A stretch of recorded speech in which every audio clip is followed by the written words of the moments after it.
Good morning students. तो पिछली class में अपन ने जो एड्रिनल ग्लैंड होती है उसकी स्ट्रक्चर के बारे में बात कर ली थी और पार्ट्स के बारे में बात कर ली थी। दो पार्ट्स के बारे में बात की थी, एक तो मेडुला, दूसरा था कॉर्टेक्स। ठीक है, तो उनके दोनों में अलग अलग स्ट्रक्चर के बारे में बात की थी कि दोनों की स्ट्रक्चर क्या होती है, दोनों एक दूसरे से डिफरेंट होती है। डेवलपमेंट की बात की थी, तो डेवलपमेंट में भी आपने देखा था कि इनका जो डेवलपमेंट होता है वो भी क्या होता है, डिफरेंट डिफरेंट टाइप से होता है। जैसे कॉर्टेक्स का मैंने बताया था, कॉर्टेक्स का किससे होता है, मिजोडम से बताया था। और मेडुला का कहां से बताया था मैंने, न्यूरल जो पार्ट होता है वहां का, वहां से क्या होता है, मेडुला का पार्ट बनता है। ठीक है, क्लियर है। आज अपन देखेंगे कि relation of adrenal gland, adrenal gland से कौन कौन सी चीजें क्या होती है, रिलेशन में रहती है। क्लियर है। तो रिलेशन में नोट्स में थोड़ा सा क्या अलग लिखा हुआ है, तो नोट्स वाला न लिख के आप जो अभी जो बता रहा हूं मैं, तो वो आप लिख लेना। क्लियर है। तो रिलेशन की बात करते हैं, एड्रिनल ग्लैंड की जो रिलेशन होती है, तो राइट का जो राइट लोब होती है या राइट क्या होता है, एड्रिनल ग्लैंड होती है, उसका रिलेशन अलग रहता है। और लेफ्ट एड्रिनल ग्लैंड का रिलेशन क्या होता है, थोड़ा सा डिफरेंट होता है। क्लियर है। तो सबसे पहले अपन बात करेंगे राइट वाले की। ठीक है, तो राइट वाले की एंटीरियर जो पोर्शन रहता है वो किससे अटैच रहता है, मतलब आगे की तरफ का, ग्लैंड के आगे की तरफ का जो पोर्शन रहता है वो किससे अटैच रहता है। ठीक है, तो किस किस से अटैच रहेगा, इंफीरियर वेना केवा, वहां से क्या गुजरेगी, एंटीरियर साइड से कौन आएगी, इंफीरियर वेना केवा आएगी। ठीक है, क्लियर है। तो सॉरी, जो इस ग्लैंड की एंटीरियर पोर्शन में कौन आएगा, इंफीरियर वेना केवा। ठीक है, और कौन आएगा, दूसरी चीज क्या आएगी, कौन सी चीज अटैच रहेगी, राइट लोब ऑफ लीवर। दो चीजें अटैच रहती है, एक तो इंफीरियर वेना केवा रहेगा और सेकंड वन कौन सा रहेगा, राइट लोब ऑफ लीवर। जैसे कि मैं बात करूं, ये क्या रहती है अपनी राइट एड्रिनल ग्लैंड।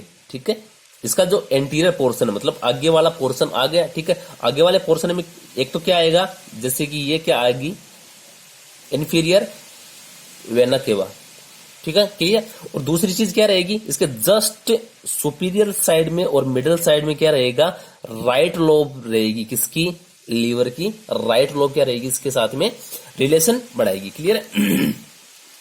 दूसरी बात करते हैं इसके पोस्टीरियर की। ठीक है, तो पोस्टीरियर के अंदर क्या चीज रिलेशन बनाएगी, पोस्टीरियर के अंदर बनाएगी राइट क्रश ऑफ डायफ्राम। जो डायफ्राम का जो राइट क्रश होता है, ठीक है, रेस्पिरेटरी सिस्टम में आप पढ़ोगे कि डायफ्राम और डायफ्राम भी क्या होते हैं, क्रश लाइक स्ट्रक्चर का क्या रहता है, फॉर्मेशन रहता है। तो उसमें से जो राइट क्रश होता है डायफ्राम का, वो क्या रहेगा, इसके साथ में रिलेशन बनाएगा, किसके साथ में, पोस्टीरियर एड्रिनल ग्लैंड के साथ में क्या बनाएगा, रिलेशन बनाएगा। तो थोड़ा सा क्रश के बारे में बात करता हूं कि क्रश होता क्या है, थोड़ा सा समझ लेना। ये मानो कि ये क्या है, डायफ्राम है, और डायफ्राम, पहले तो ये समझ लो कि क्रश का मतलब क्या होता है। ठीक है, क्रश क्या होता है, लैटिन वर्ड होता है और जिसका हिंदी में अपन ट्रांसलेट करें तो उसका मतलब होता है लेग, पैर से। ठीक है, क्या होता है, पैर। ठीक है, यहाँ पे क्या बनाता है, एक डायफ्राम रहता है, वो क्या एक स्ट्रक्चर का फॉर्मेशन करता है। लेग लाइक क्या रहता है, ये स्ट्रक्चर का क्या करता है, ये फॉर्मेशन करता है। और यही फॉर्मेशन क्या करता है, दो पार्टीशन के अंदर क्या करता है, इसको डिवाइडेशन करता है। डायफ्राम के दो पार्टीशन में ये क्या कर देगा, ये डिवाइडेशन कर देगा। ठीक है, एक तो क्या रहेगा, राइट, और दूसरा कौन सा रहेगा, लेफ्ट।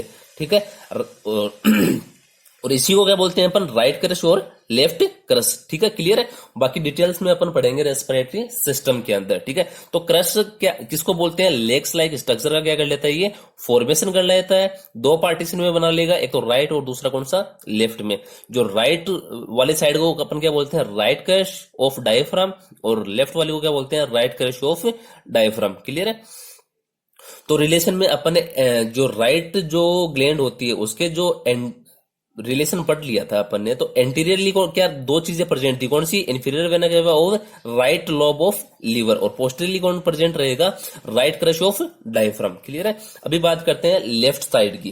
ठीक है, कि लेफ्ट जो ग्लैंड होती है उसके अंदर कौन कौन से रिलेशन होते हैं। तो एंटीरियरली क्या प्रेजेंट रहेगा, इसके स्टोमक, पेनक्रियाज और स्प्लीन क्या बनाएंगे, इससे रिलेशन बनाएंगे। क्लियर है।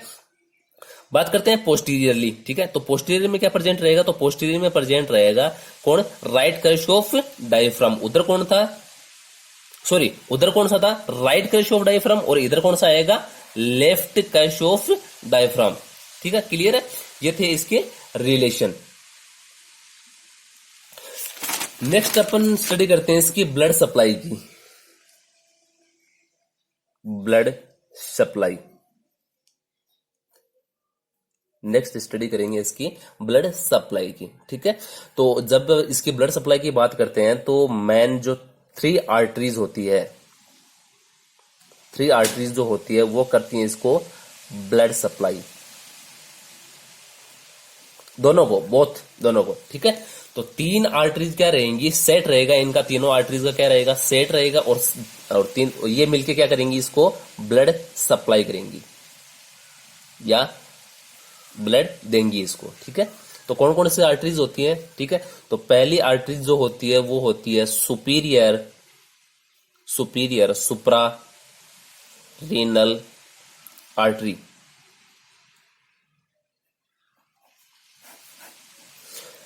पहली जो आर्टरी रहती है वो क्या रहती है, सुपीरियर सुप्रा रीनल आर्टरी, ठीक है, सुपीरियर सुप्रा रीनल आर्टरी। दूसरी आर्टरी कौन सी रहेगी, मिडल सुप्रा रीनल आर्टरी, ठीक है। तीसरी कौन सी रहेगी, इंफीरियर सुप्रा रीनल आर्टरी। ये तीनों मिलके क्या करती हैं, ब्लड सप्लाई, तीनों मिलके क्या करती है, ब्लड सप्लाई। देख लेना ब्लड सप्लाई कैसे होती है। ब्लड सप्लाई मेनली जो 3 सेट होती है आर्टरीज के, वो क्या करते हैं, उसको ब्लड सप्लाई का क्या करते हैं, काम करते हैं, ठीक है। और 3 सेट होते कौन कौन से हैं, ठीक है, मैं बता देता हूं, दोबारा देख लेना, इंपॉर्टेंट चीज है, दोबारा देख लेना कि जो आर्टरीज रहती है, 3 आर्टरीज जो एड्रिनल ग्लैंड वो ब्लड सप्लाई करती है, वो कौन कौन सी होती है। तो कौन कौन सी रहेंगी, सुपीरियर सुप्रा रीनल आर्टरी, ठीक है। दूसरी चीज कौन सी आएगी, मिडल सुप्रा रीनल आर्टरी रहेगी। और तीसरी कौन सी आएगी, इंफीरियर सुप्रा रीनल आर्टरी। ये क्या रहती है, इसको ब्लड सप्लाई का काम करती है, ठीक है। इसका थोड़ा सा डीपली बात करते हैं। जो supra renal superior supra renal जो आर्टरी रहती है वो क्या रहती है, ब्रांच रहती है। किसकी ब्रांच रहेगी, फेनेरिक आर्टरी की।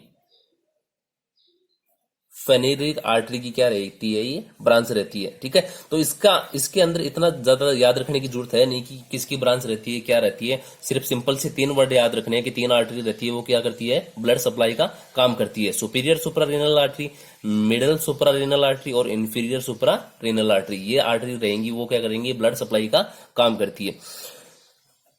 ब्लड सप्लाई की बात कर ली, उसके बाद में बात करते हैं अपन विनस ड्रेनेज।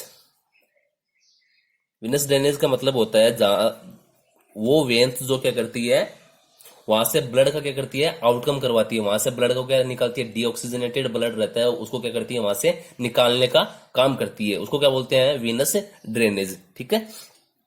तो विनस ड्रेनेज में एक सिंपल सी चीज याद रखना कि सिर्फ सिंगल जो वेन होती है वही क्या करती है, सिंगल वेन ही क्या करती है, इसका विनस ड्रेनेज करती है। कौन सी करेगी, सुप्रा रीनल वेन, ठीक है।